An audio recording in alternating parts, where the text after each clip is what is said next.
everybody, and welcome. Um, I'm the host of this conversation, but I'm also the network manager of the Convo, and I'm really happy to be joined today by Cassandra Smith. Hi, Cassandra. Hi, how are you? I'm so excited to see and hear from you again because, first of all, the last time we spoke, you were very pregnant. I don't know if you remember. Very. I'm always pregnant, but yeah. Of course you remember. So how is everything? How is the baby? I should say babies. How are they? They are so good. I have two under two now. So baby Whew. JJ, he's one, and then baby JC, he is going on 3 months, literally next week. Oh my goodness. Well, congratulations. Well, first of all, you look amazing for two Thank under two. That is quite the feat and a very busy entrepreneur. So I want to dive into some of the things that we talked about during your film.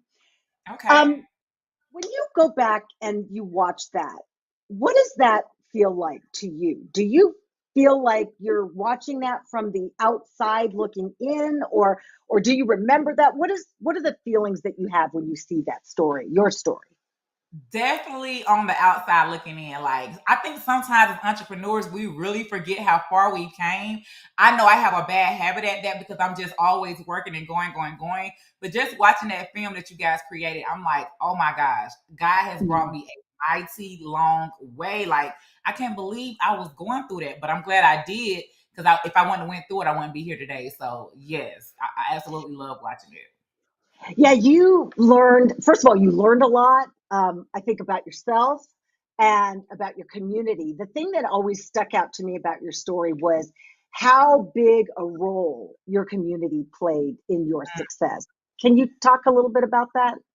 Yes, I can. So, like I said, like you said, I do have a really large community, but the way I grew my community is so like cliche, I guess, because I had to share a lot of information. I had to show them exactly what I was doing to make money. And by me giving value, my community grew. And I know a lot of people feel like, well, I don't want to show people how to do what I'm doing because they're going to take food out my mouth. They're going to become direct competition. But the more I showed, the more the community grew. And right now we have over 500,000 followers across all What? platforms.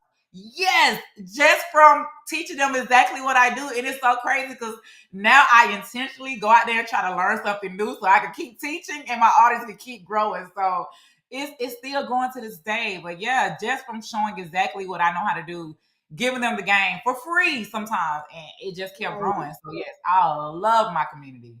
I feel like that's interesting because, I come from a traditional media background, and exclusivity is the thing, right?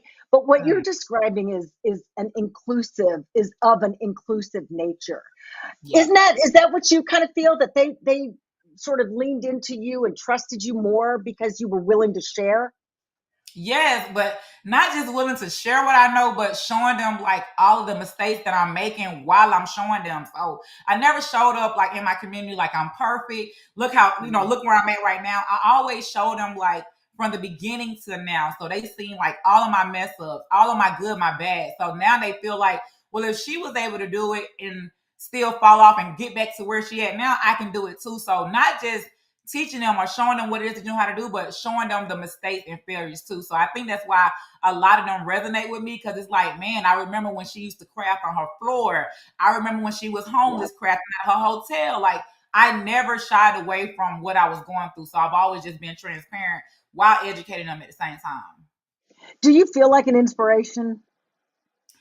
Really big. Yes, really big. But not I feel like an inspiration to them, but they don't even know they inspire me. Like having a Mhm. community is what makes me want to continue doing what I'm doing. So I do feel like I'm a big inspiration, but it's really vice versa. Yeah, yeah. What do you get from them exactly? Like what do they provide for you? Just the support that they give me, like I don't know, like I feel like growing up in a small town, like people made it seem like I had to be perfect. Like, oh my gosh, you got two kids and you didn't graduate high school, and oh, you was out there doing this and doing that. But having my community, I get to meet people that is exactly where I used to be, or exactly where I'm at right now, that has showed me like you can come from nothing. So it's just like a no, it's like a judge free zone. I think that's why I'm just so transparent with them. Like even when I go through something now, whether it's dealing with my kids, my family, my personal, like I always share it with them, because hearing somebody else going through the same thing and showing me how they overcame, like that's the biggest motivation I can get. And it keeps me going, because I be feeling sometimes like when I go through something, oh, I'm finna take a break or I'm finna give up. But they like, nope, I went through the same thing and look at me now. So it's like, oh, you killing it in your own way. Thank you. I needed that. Let me get my butt up and keep going. Oh, I love it. I love it. Does your family all still work with you? Your Yeah, mom? they not going nowhere. Yeah, everybody still work with me. Oh my god, like it's been a long time, and it's so crazy because people feel like, oh, family don't work, they don't do good together, don't miss business and personal. Like my family has been going strong for a while. I lost count after 3 years, so they still working Mm, with me. Yes, and I don't say working for me because I feel like this is a team effort. So I never call them yeah. like, oh, y'all working for me. Y'all are working with me. We are in this together. If y'all are not with me, none of this can happen. So I always say working with me. I'm glad you said that. I had to think about that. Oh, I think it's awesome. And, as a mother, and you're a mother, you just like, I wonder what your mom feels about you. I remember in the piece, you really, she had been going through some physical things and you really wanted to get her out of that environment. So she must just be so proud. She is, and she's enjoying it because just watching her in her zone, like spending time with her grandkids, and sometimes I just sit back and think like, wow, I'm just so glad I was able to do this for my mom while she's living, because there's so many people that's like, I want to be able to retire my mom and make sure she's living the life she's supposed to live while she's living, but she's going now, and I didn't get that chance. So people seeing me being able to do what I do for my mom, it's like they living through me. Like, you know what? I'm so proud of you. I'm glad you're doing your mom. Are you giving that to your mom? You treating your mom that way? Because I wish I could do that. So that is another reason why my community is the way it is too. Because it's like I say, I show them stuff in real time, and they just Yeah. feel like so inspired. One of the things also that I feel like I love about your story is that you're not afraid to try new things. And No, to that end, you have started a podcast. Tell me I about that. am so excited. Can you see? So I started a podcast. It's called Crafted Conversations with Cassandra, where I just want to, have a podcast that's for creators and crafters. Like I don't see any podcast out there where we allow crafters to come on and share their story, share their journey, and just inspire other people in the industry. So I wanted to be one of the first, like, hey, I want to interview crafters and creators that's killing in their industry, killing in their zone, and I want to interview them so we can show others in the industry that if they can do it, you can do it too. Like I don't want to be the only one that inspires them. I want to show them that it's a lot of people in the industry that's killing it right now. So I did my first episode. It dropped last night and it is doing numbers, and it just really shows me that creators and craft has been waiting for this. And that's what the comments say, like, oh, I'm glad you got a podcast for us. Oh my gosh, I'm glad we got something we can watch and be inspired by. So I finally dropped it after 3 years of procrastinating. I finally dropped my first podcast. Well, give us the address while you're here. How do we find it? Is it on So Blank Galore? Yeah, tell us. it's on YouTube. So YouTube, Crafted Conversations with Cassandra. So Okay. CRAFTED Conversations with Cassandra. I love that. We talked a little bit off camera about pivoting, and you said you've had to do a little bit of pivoting because just changes in the industry, changes in your business. Tell me a little bit about that. So yeah, definitely when it comes to like the craft industry, like a lot of people make their orders based off seasons and things like that. So when I started, it was in 2017. I was making t-shirts with the vinyl on it.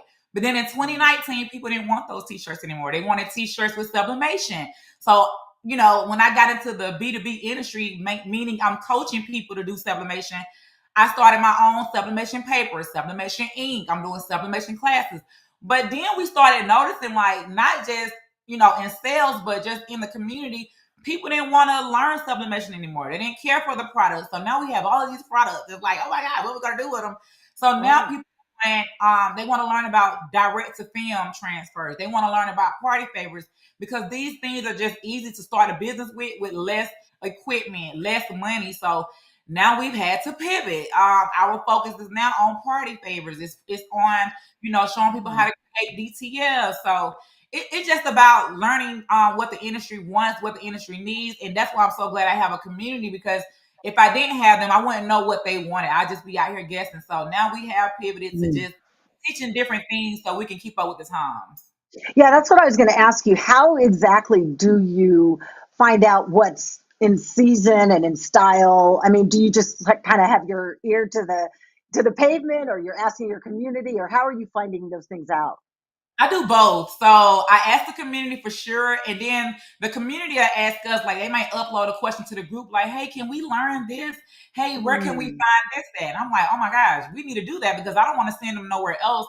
But I also keep my ears to the to other communities. So I'm in my peers Facebook group. I follow my peers on YouTube, social media, and I see what's jumping with them, and I'm like, okay, let me try that so I can make sure we up to date, because if it's popping over here, that means it's popping everywhere. So that's how we can just continue learning and staying up to date on what the people want. Right, right, right. What do you think your biggest lesson or biggest takeaway from going through that sort of really difficult period when you got evicted? What do you think is your biggest lesson from that? That's a good question, because I could have so many lessons when it comes from that. But when it comes to my biggest lesson, I would say planning. I wish I had. I do now, but I wish back then that I had more structure when it came to planning, because I just quit Mm, my job because I was emotionally happy. I had just hit $1,000 in a week, and by me quitting my job, I got evicted, and I didn't just get evicted. My kids got evicted. Like, whatever I went through, I had to take my kids through. So now it's like anything I do, I got a plan. I got a structure. I just told you offline, like, with the events coming up, I got to do this. I got to know this like months ahead of time to make sure I'm planning properly. So definitely the planning side. Like, I wouldn't just make those decisions like I did off an emotionally high, off an emotional high. Now I would take time and, just plan things out so I don't end up in the same mm. situation back then. Yeah. So, did you? Was there ever a time when you thought, "Wow, this is so big and so insurmountable that I'm just not going to be able to carry on"? Or was it your kids that just kept you going? Or when didn't you ever feel like quitting, especially when things were super super dark? Very, oh, God, I don't even know why I'm smiling. I want to cry now, but yes, even to now, there are times when I just have my moments like, you know, is this the end of the era? Because a lot of us a lot of coaches came up in the 2020 PPP loans. So, we was out there doing it big, but now it's like I said, you constantly have to pivot. You got to make sure like you up to date with what you're doing. Whatever you was doing back then, it's not working now. So you just constantly have to strategize. But I would just say, like, for me, the main reason, yes, my family, my kids, but the main reason that keeps my head in the game is just seeing other people that not just inspired by my journey, but that's also doing big things from learning from me. Like, I got people that's saying, "Oh my gosh, I was able to get my first storefront. I was able to hit my first six figures." Like, wait, what? From the little stuff the little stuff I teach. So just seeing the life that I'm changing by them following me, that's what keeps me going, because at this point, it's bigger than me. It ain't about what I feel, or, do I want to continue doing it? Like, God put me on this earth. God gave me this position. He put me in this place to inspire others and make sure everybody else that's following me get to where they need to go. So yeah, that's why I say my community really inspires me, because if it wasn't for them, I don't even know if I'll still be doing what I'm doing right now. But to see like their wins, I'm like, yeah, this is working. That's I love that. I love that. Speaking of community, you're a part of TSP, Traffic Sales and Profit, and For life, for life. Don't forget the for life. I ain't going nowhere. tell me what being a part of that community has meant to you. What have you gotten from that? Oh God, do we got time? Go for Yes, it. TSP.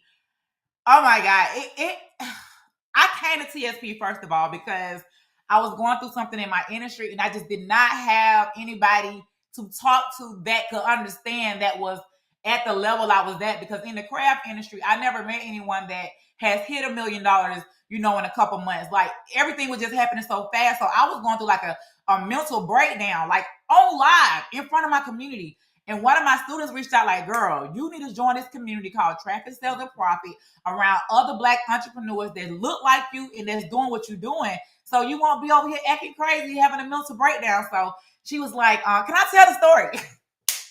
I can talk about TSP all day. So she was like, hey, they got this program called Propel. You got to go through there and then, move on up the ladder. So when it's so crazy, because when I Google Traffic Sales and Profit, I didn't even know anything about them. And I was just like, I'm not going to join nothing right now. I don't have the money. Like, no. And then it's like these ads started popping up on my social media, like, hey, you want this free book and we'll pay for shipping? Like, what? Who is these people? Now they follow me everywhere. So I ended up joining, and instantly I seen the value in Propel. And I was like, yo, if Propel got this much information, take me to the top. I need to go to the highest program where that's the end of it. Like, I don't want to keep joining tiers. Where's the biggest program I can join? And then that's when I got introduced to the collaborative. And oh my gosh, like not just the information in the portal, but just the people in the collaborative, in the mastermind. Like the real gems is in the people in the community. It's not just like, oh, you're gonna learn this in the portal. It's networking with other people that's doing what you're doing or doing better than you, and they telling you how to get to the next level. So me networking and meeting different people, like I have done, like my business has went, I want to say like times 10. Like the stuff that I thought I knew when I was already doing millions, like when I joined TSP, it doubled my income, like just from the connections, the networking. Of course, what Lamar teaches in the portal, but that's when I knew, like when I joined TSP, of course I felt like the investment was huge. But when I seen my return, I said, oh, give it to me again. I will pay for this every year, because the return was so much bigger than what I invested. But if I would have never invested, like if I would have just been like, no, I don't want to pay for nothing else, I don't think I could have made the money I've made or the connections I made in TSP. That's why I said for life, they're going to have to put me out. I'm not going nowhere. I love it. I love it. And this will... My last thing to say. I feel like with Lamar and Runny, with them being our coaches, if we're able to succeed with the information they know now, what if they continue learning? So that means the more they learn, the more we're going to continue to grow. So if I'm able to be on this level with what they've already taught us, I can't wait to see what it's going to be like in 2030, 2040, as long as they continue learning. So it's the coaches for me. It's Running and Lamar for me, period.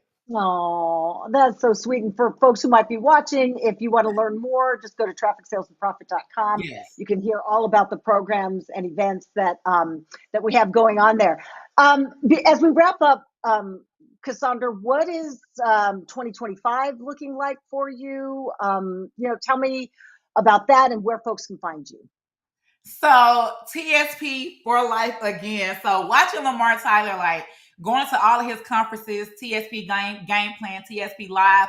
I finally did my own first conference last October. Had over 300 people. Like it was crazy. I never I could talk about TSP all day. Like I never felt like somebody like me can have a conference where hundreds of people would like literally be wrapped around the corner to come to. But getting in the room and seeing Lamar, somebody that looks like me, do a conference, it instantly inspired me that if he could do it, I can do it too. So I finally did my first conference last year, and it was so good. The turnout was so great. We had pitched the offer at the end of the conference, like, hey, we have tickets for next year, and we had 100 people grab their ticket. Like, so now every year I'm doing my own craft conference because that was such amazing. So 2025, I'm doing my own craft conference. Of course, I'm still doing my craft challenges. Not every 3 months now. We went to every month because of the demand is just so. Wow. And then just my podcast. I'm dropping a new episode every week, and I just feel like that is going to bring on a lot of new connections to help my business grow. So yeah. I love it. Okay, and then where can people find you? Want to learn more about you and about what you're doing? Yeah, so you guys can follow me at Crafting with Cassandra on Instagram, Crafting with Cassandra on YouTube, everything Crafting with Cassandra, to learn more about what it is that I do.